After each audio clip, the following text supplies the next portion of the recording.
प्यारे बच्चों, हिंदी की कक्षा में आपका एक बार फिर से स्वागत है। जैसा कि आप जानते हैं कि भाषा से के अंतर्गत हम पढ़ेंगे आज पढ़ो और समझो। हिंदी पाठ 4 के, आपको पता है पाठ 4 का हमने मौखिक प्रश्नों को चर्चा के द्वारा हल किया था और लिखित प्रश्नों को, जो बहुविकल्पीय प्रश्न था, उसको पाठ्य पुस्तक में किया था और अन्य जो लिखित प्रश्न हैं, प्रश्नों के उत्तर, उसे हमने नोटबुक में लिखा था। तो आज हम भाषा से के अंतर्गत अपने व्याकरण से संबंधित प्रश्नों को आज करेंगे। तो पहला प्रश्न है पढ़ो और समझो। तो ये आज शुरुआत करते हैं।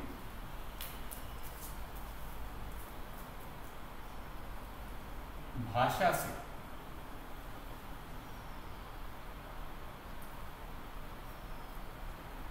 प्रश्न है पहला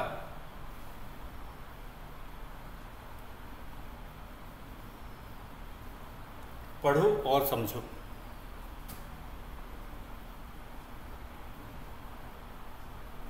पढ़ो और समझो।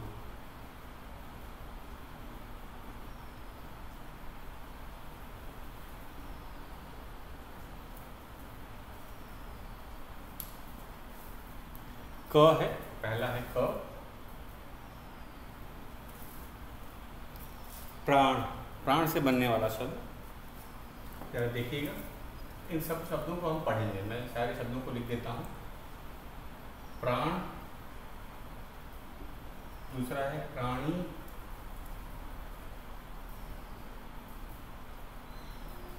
फिर है प्राणवान,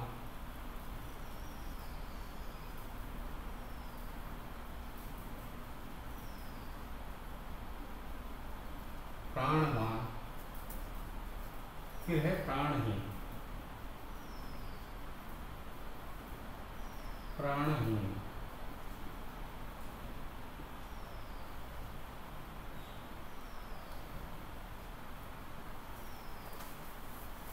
उसी तरह दूसरा शब्द है जी,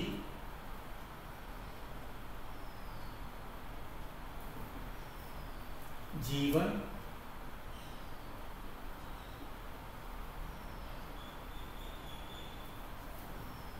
सजीव, सजीव, जीवित,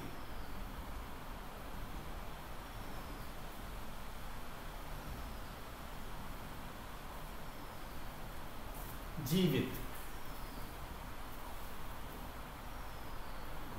दुख,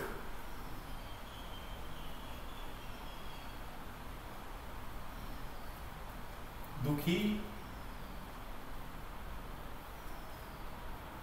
दुख, दुखी, दुखद,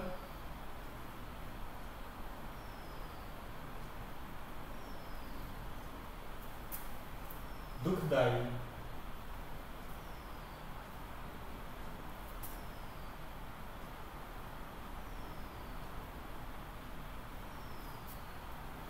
शुद्ध, शुद्ध,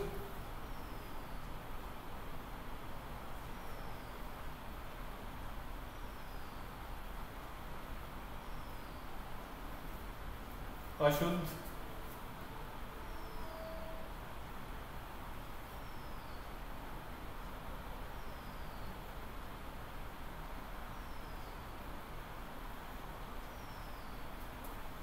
शुद्धता,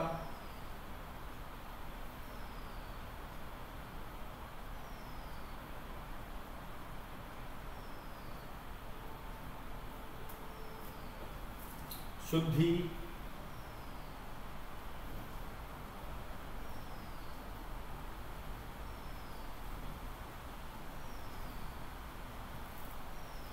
उत्साह,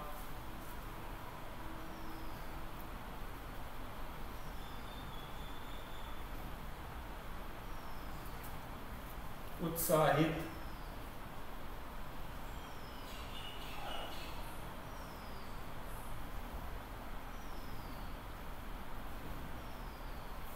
उत्साहपूर्वक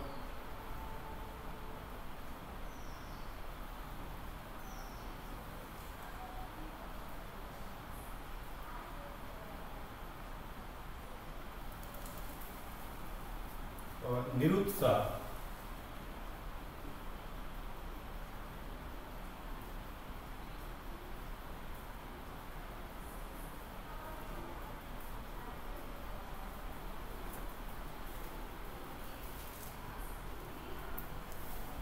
तो बच्चों इसको देखें, इन शब्दों को हमने पढ़ना है और समझना है कि इसमें क्या दिया गया है।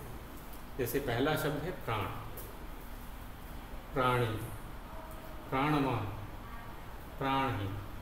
हमने इसमें क्या देखा, जो सब में चीज़ था वो प्राण शब्द सब में आया है। प्राण तो मूल शब्द आगे दिया है, एक तरह से देखा जाए तो मूल शब्दों से ही ये बाकी के शब्द बने हैं। तो इस पर एक बार हम फिर से ध्यान देते हैं। ये जो शुरू का जो पहला शब्द था ये मूल शब्द, आपने देखा ये मूल शब्द हैं। तो ये मूल शब्दों से क्या बना है, बाकी शब्द बने।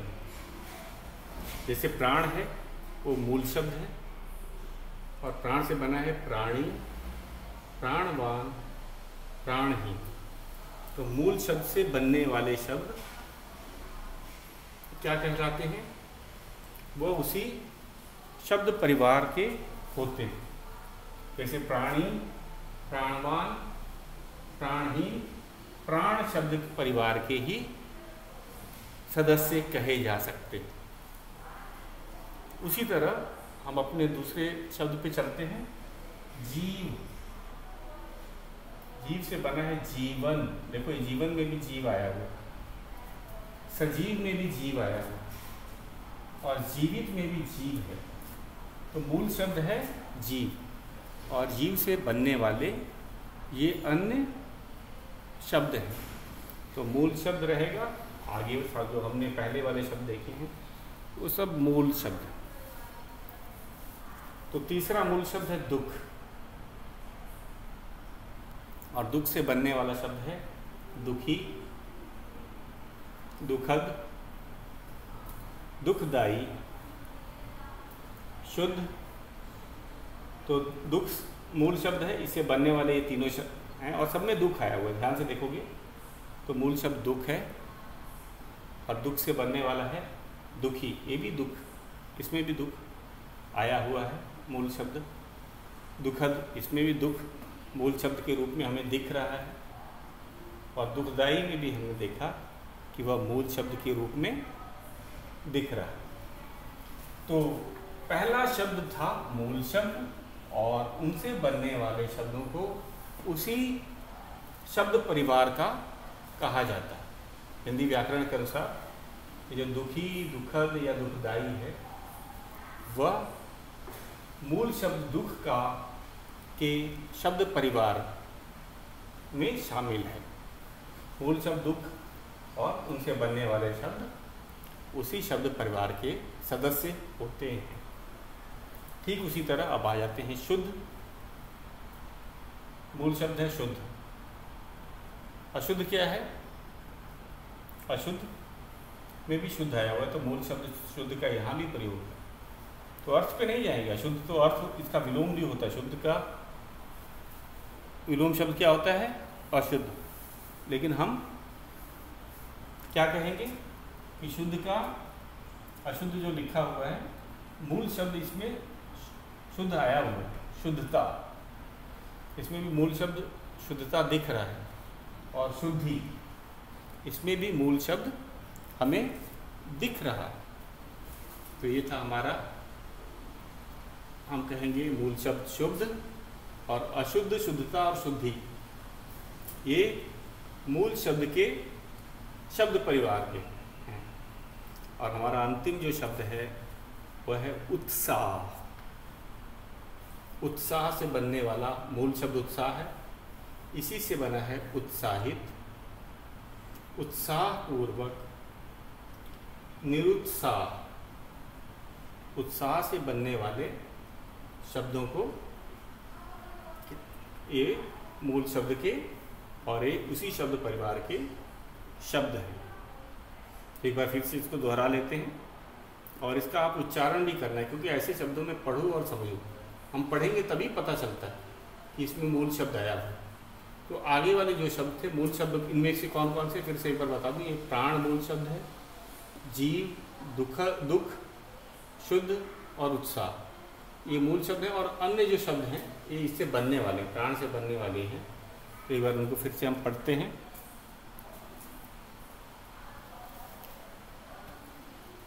प्राण से प्राणी, प्राणवान, प्राणहीन। जीव से जीवन, सजीव, जीवित।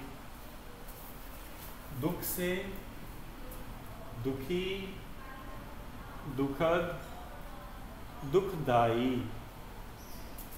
शुद्ध से अशुद्ध, शुद्धता, शुद्धि।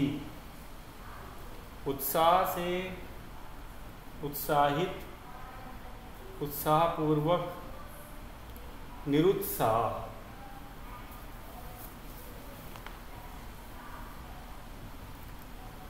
तो जो पढ़ो और समझो का जो क भाग हमने पढ़ा, इससे हमने क्या जाना कि मूल शब्द से बनने वाले जो शब्द होते हैं उनको उसका हम कहेंगे शब्द परिवार का माना जाए। तो मूल शब्द से अन्य शब्द बनते हैं। तो पहचान क्या होती है, उसमें मूल शब्द जरूर छिपा होता है। एक पहचान हुई, कैसे पता चले, हमने इसमें भी कैसे जाना, प्राण हमें कैसे पता चला। एक प्राण शब्द सब में छुपा हुआ है, जैसे प्राण में, प्राणी में, प्राणवान में, प्राणहीन में प्राण शब्द छुपा है। यही पहचान है कि हम पहचान कर सकते हैं कि इसमें मूल शब्द है कि नहीं, ये उस शब्द परिवार का सदस्य है कि नहीं। अब हमारा अगला होगा ख भाग। चलते हैं। कार्य जमा आलय, कार्यालय। कार्य जमा आलय, कार्यालय, ये हमारा ख भाग है। इसको भी हम पढ़ेंगे और समझेंगे। क भाग तो हमें समझ आ गया। अब चलते हैं ख।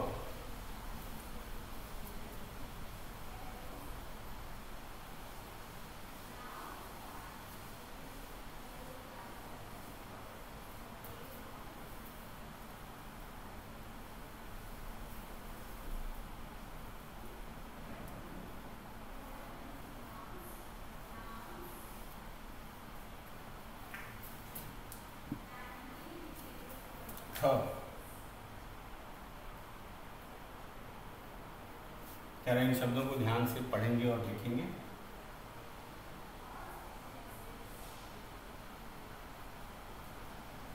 कार्य जमा आलय,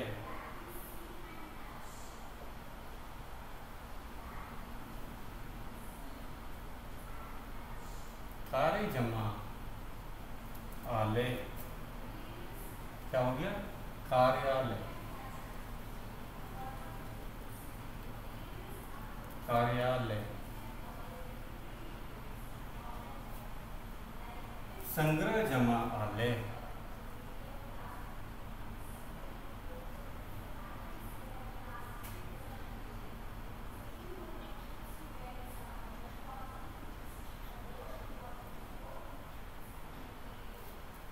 संग्रहालय।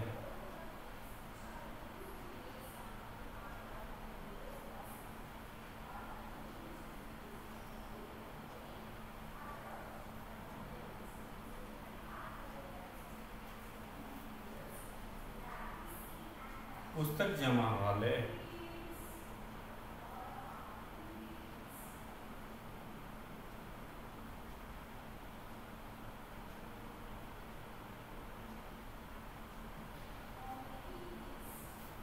पुस्तकालय।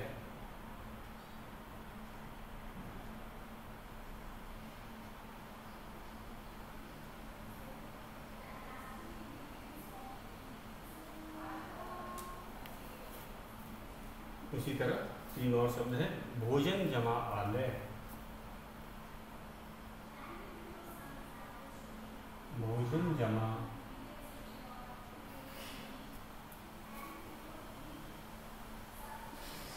आलय, भोजनालय,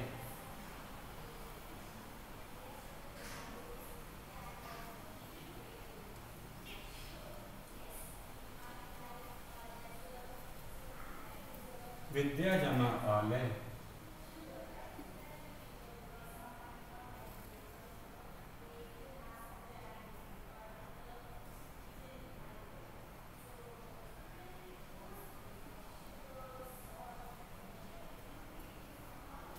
विद्यालय,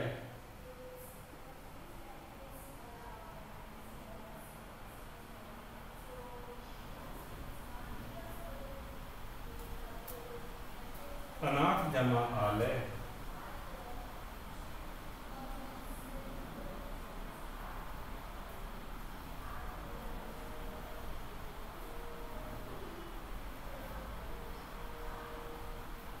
अनाथालय,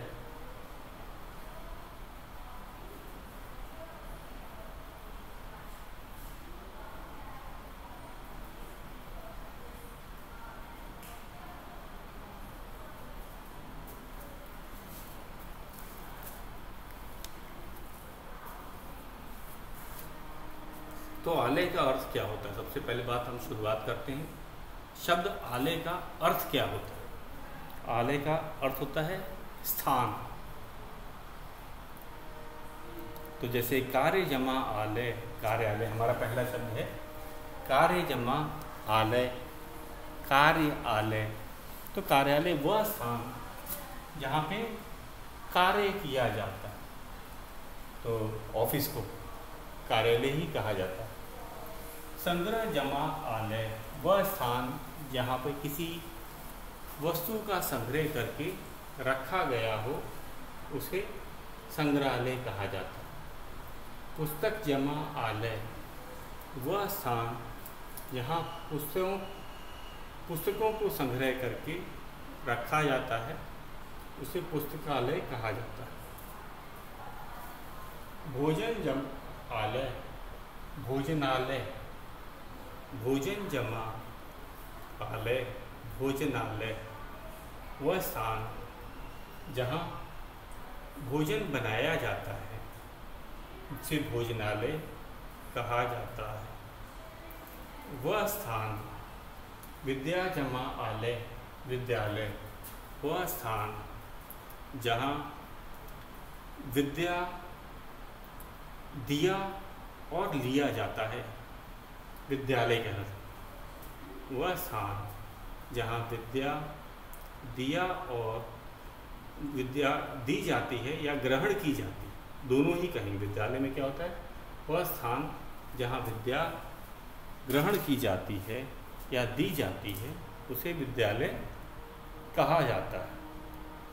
अब आ जाते हैं हमारा अनाथ जमा आलय, अनाथालय, वह स्थान जहाँ पे अनाथ रहते हैं, जहाँ पे अनाथ बच्चे रहते हैं, उन्हें अनाथालय कहा जाता है। अनाथ मतलब जिसके माता पिता जीवित न हो, तो अनाथालय। अनाथ किसे कहा जाता है? जिसके माता पिता दोनों ही जीवित न हो, तो वह स्थान जहाँ पे अनाथ बच्चे रहा करते हैं, उसे अनाथालय कहा जाता है। तो इसमें हमने क्या सीखा? हमने पढ़ा, मैंने तो आपको अर्थ भी बता दिया, तो हमने इसमें सीखा क्या? हमने देखा कि आलय का अर्थ होता है स्थान,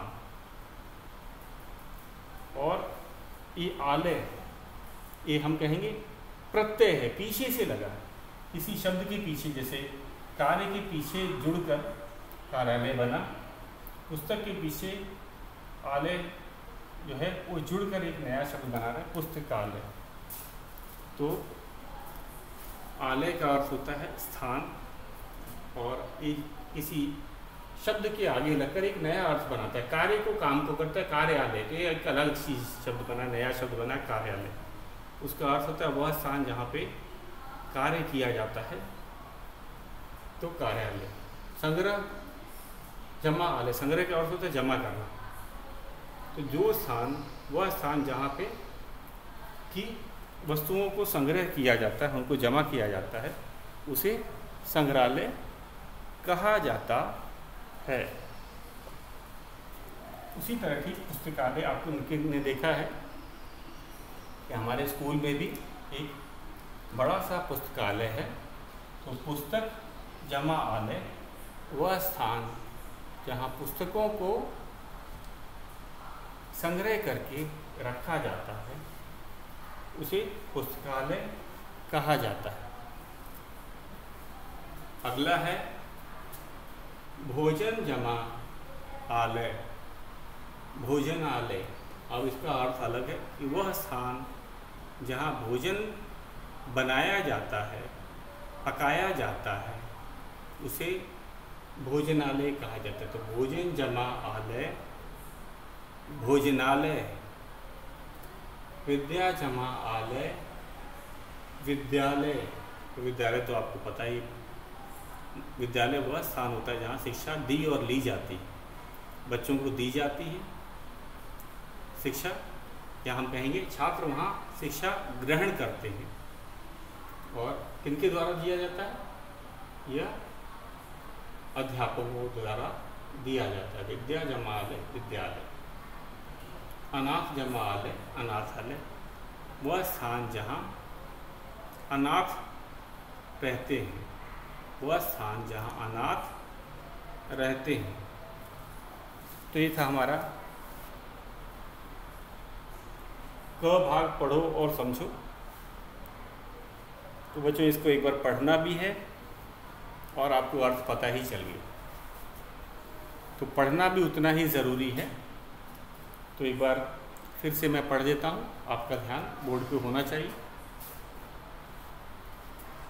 कार्य जमा आलय कार्यालय, संग्रह जमा आलय संग्रहालय, पुस्तक जमा आलय पुस्तकालय, भोजन जमा आलय भोजनालय, विद्या जमा आलय विद्यालय, अनाथ जमा आलय अनाथालय।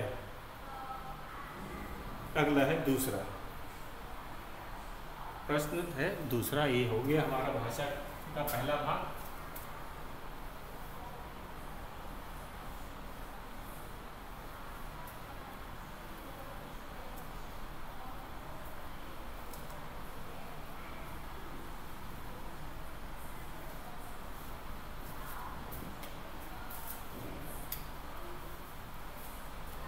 दूसरा, कहानी पढ़कर बताओ कि रेखांकित शब्द किसके लिए इस्तेमाल किया गया। तो इसके अंदर यहाँ पे हमें एक तरह से सर्वनाम दिए गए हैं। सर्वनाम संज्ञा के स्थान पर आते हैं, आपको पता है सर्वनाम कौन से शब्द होते हैं जो संज्ञा के स्थान पर आते हैं, और ये पाठ से लिए गए हैं। तो सबसे पहले आपको देखना है कि ये जो सर्वनाम किसके लिए प्रयोग किया गया पाठ के आधार पर। तो ये है, पहले प्रश्न लिख लेते हैं।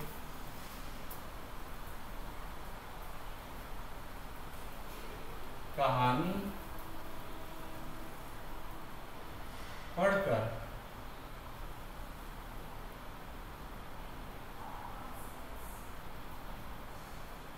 बताओ कि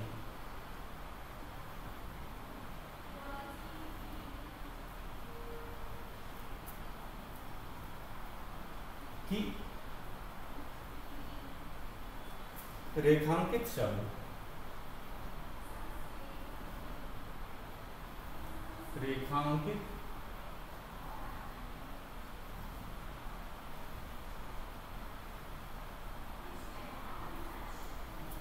शब्द किसके लिए, रेखांकित शब्द किसके लिए, किसके लिए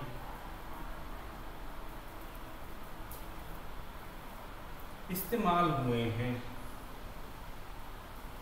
इस्तेमाल मतलब प्रयोग, इस्तेमाल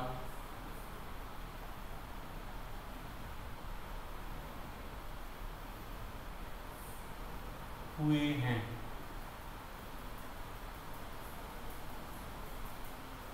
पहला है क।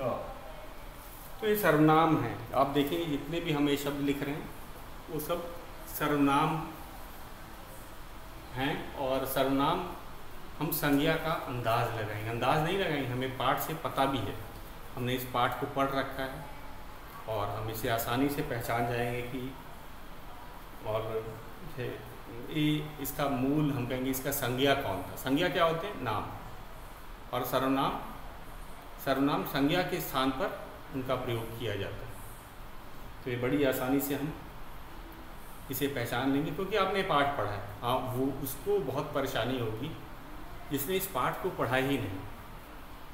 तो ऐसे प्रश्न क्यों दिए जाते हैं? ताकि ये पता लगाया जा सके कि किस बच्चे ने ये पाठ को ढंग से पढ़ा है, उसने कहानी समझी है कि नहीं समझी। तो ये हम करेंगे। हम इसको, ये हमारा दूसरा प्रश्न है, ये भी भाषा के अंतर्गत है और क्योंकि ये सर्वनाम पर आधारित है इस कारण से ये व्याकरण से संबंधित ही प्रश्न है। तो मैं लिखता हूँ पहला वाक्य, ध्यान से देखिएगा। और जो रेखांकित जो है वह सर्वनाम ही है, जैसे पहला क, वह जो है वह रेखांकित है, उसके नीचे लाइन खींचा हुआ आपको दिख रहा है। वह सोचने लगी,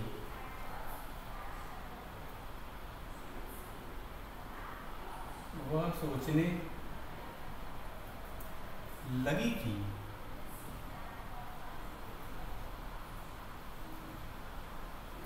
कि, तो बच्चे इसको भी गलत पढ़ते हैं कि, एक और भी छोटी ई की मात्रा, कि पानी और कहाँ कहाँ, और कहाँ कहाँ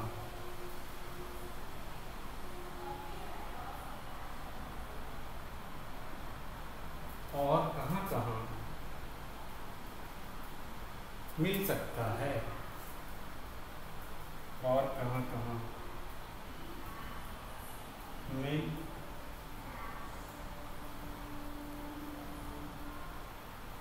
सकता है। तो ये पाठ से लिया गया है, तो इसके आपको पता भी होगा या आपको पता चल गया होगा कि यहाँ पे वह जो कि एक सर्वनाम है किसके लिए आया है? वह सोचने लगी, वह सोचने लगी कि पानी और कहाँ कहाँ मिल सकता है। तो बहुत आसान है, ये किसी लड़की के लिए है। अगर हम देखेंगे तो यहाँ पे जो क्रिया का जो रूप है वो स्त्रीलिंग है। तो इसमें इस पाठ में टीना ही तो थी, ये टीना के बारे में ही तो बात किया है कि वह सोचने लगी कि पानी और कहाँ कहाँ मिल सकता है।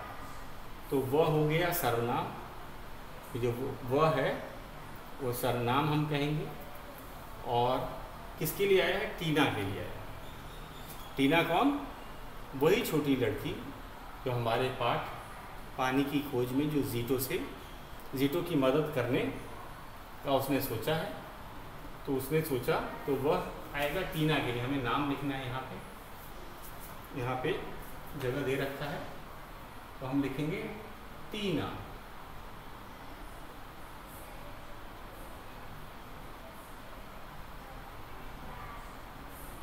तो ये इसका उत्तर क्या है? टीना। क्यों?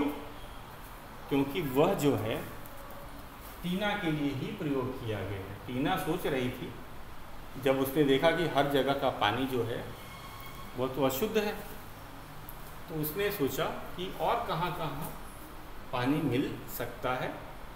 तो वह यहाँ पे टीना के लिए ही प्रयोग किया गया। आप इसे बुक में नोट कर लें।